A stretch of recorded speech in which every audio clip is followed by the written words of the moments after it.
Okay, this video is going to go along with slide 4 on the Palooza 2016 Google Sites and QR Codes slide deck session. So on this slide, we're taking a look at three things. The first thing we're going to look at was the edit button. So let's go ahead and take a look at the edit button. Here's the edit button right here. When I click it, it opens up this empty box here for me to add pretty much anything I want to add to my website. It gets typed in here, whether it's text, picture, I want to display a Google Doc, Google Slide, I want to embed a video, a calendar, whatever I want to put to display gets put in this box, and it will expand as you add more stuff. So the first thing we're going to take a look at is the Insert tab. Here's where you can insert images. You can insert an image from the internet. You can simply just copy and paste. That's probably the easiest way. You can, from the internet, another way is to copy and paste the image URL. Every online image has that. You can also upload a picture that's saved on your computer. A link is where when you type some text into your into your this page, you can turn it to be a link that people click on that text, and it takes you to another website. So let's go ahead and take a look first at image and link here.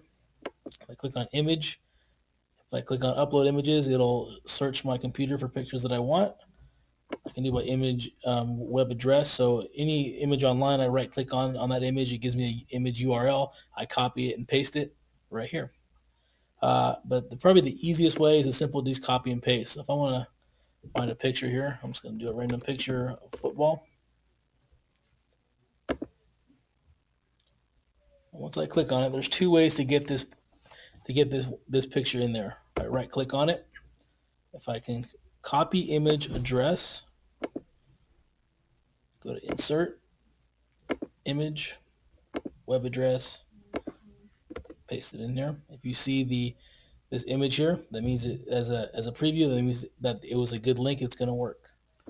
The other way, probably even easier, I just do copy image, click where I want it to be, paste it.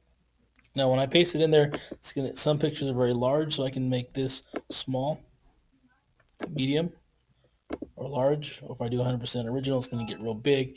I'm going to choose small for right now. Here's the buttons. I can align it, I can justify it, I can center it, right justify, left justify. When I'm done, I click just right next to it here.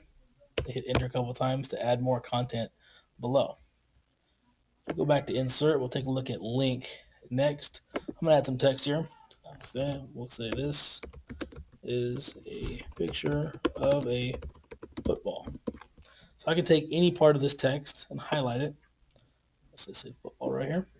I want to turn this word football into a link someone can click on. They can click on this word and go to another website.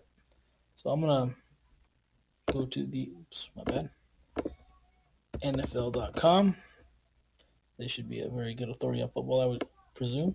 Copy the address. And then what I'll do, I can either click on the link shortcut here, or I can go to insert, link. I want to select a web address. I will paste that website right there. I like to always make sure that when they click on this word, it take me to this site, it'll open in a new window. That's always a good idea. Click OK. And now, see how the color of that text has changed? When I click on it, it gives me a link to go to the website of my choice. Click at the end here, and I can add stuff below. Now, the next thing we're going to take a look at is on the Insert tab is the Google Drive function. Here it gives me all the different kind of file types you save in Google Drive, and it'll open up just that file type if you want to display them. Probably the thing students will use the most is Google Docs. So I can click document here, and it's going to search my Google Drive for documents that I have saved. I can search it by file type, but I'm going to stick here with documents. So let's say I want to display this one here. Once I click, it turns blue. Then I hit select. I'll take the names off here, but I'm going to see that name. And I hit save. And you're going to see this gray box here. I like to center it. And because we're in edit mode, you're not going to be able to see the doc until I click save. So I want to preview it. Now the Google Doc will be in my website, and I can scroll up and down to see the entirety of the document. It doesn't matter how big or small it is. It shows me the entire Google Doc, and this is a way to display student work for your own purposes, or you want a student to create their own portfolio, they would follow these same steps. So let's go back to edit.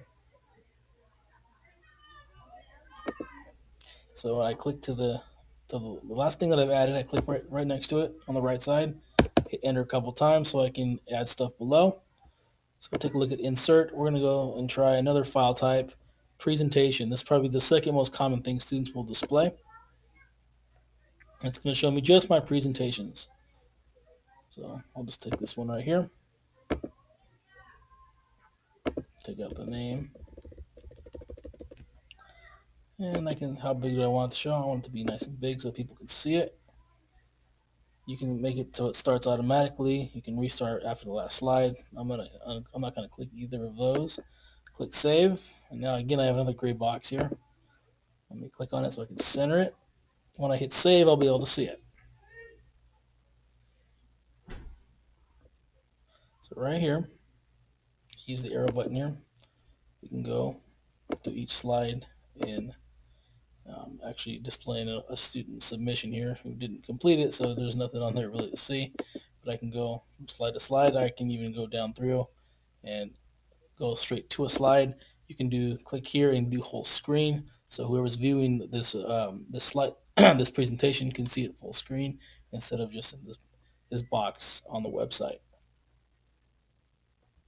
Now, the next thing we're going to take a look at, if I go back to insert,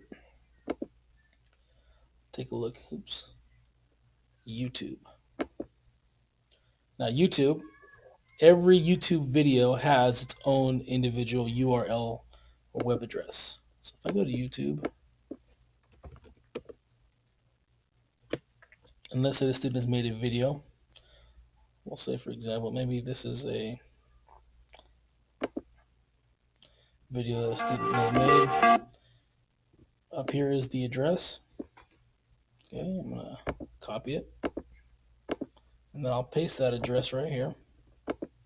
If you see the preview, it means it's going to work. I like to usually display them at a good size here, the 853 by 480. You can give it a name. I'm going to leave no name on it. Click save, and then my YouTube video, actually I put it here at the top, is now again shows as a gray box. I like to center it first. And once I hit save, you'll see my video will now play within my website. There's no having to look in YouTube. You see this button right here? It'll start playing. You can go full screen. If I click here on YouTube, you can watch it on YouTube. But the video will now play within the website. So far we've put in a YouTube video, an image, we've displayed a Google Doc, we've put in some text and turned some of that text into a link. We've even embedded a embedded a a Google Slides presentation. So let's go ahead and go back to the home page here. We'll check out a few more features from your toolbar. Go ahead and hit edit. Take a format. Again, these are the kind of things that you're going to be using when you're to kind of change your text. So this is for when you're actually typing. Table, again, you can add tables just like you can in a Google Doc. Layout is where by default it's going to be one column layout. If you look right here, this is just one blank column. I can make it into, let's say, 3 columns. 1, 2, 3, and I can divide up the stuff that I want to put in there. You can do, here's a cool one, 2 column, where you have an empty box up here, 2 columns right here, and another box right down here. So you can decide how you want to kind of organize the content in your web page. So if there's any questions, leave a comment in the comment section, send me an email, or send me a message on Google Hangouts. Hopefully this has been helpful.